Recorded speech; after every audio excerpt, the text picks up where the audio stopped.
জীবনে আমি যত বড় জায়গাতেই পড়াশোনা করি না কেন, আমার কাছে আমার স্কুল সবার আগে। আমাকে যদি কেউ বলে যে সিরিয়াল ওয়াইজ ভাগ করো কোনটা আগে, তো আমি অলওয়েজ বলবো যে আমার কাছে সবার আগে হচ্ছে আমার স্কুল।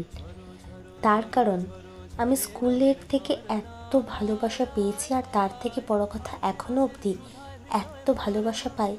সত্যি বলছি, মাঝে মাঝে আমি নিজেকে ভীষণ লাকি মনে করি যে আমি এত ভালো একটা স্কুলে পড়াশোনা করেছি আর এত ভালো টিচার্সদের পেয়েছি।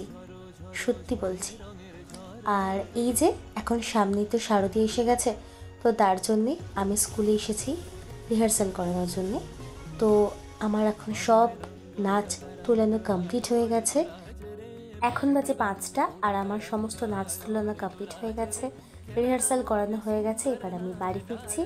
তোমাদের ভিডিওটা ভালো লাগলে অবশ্যই লাইক, শেয়ার, কমেন্ট, সাবস্ক্রাইব করো।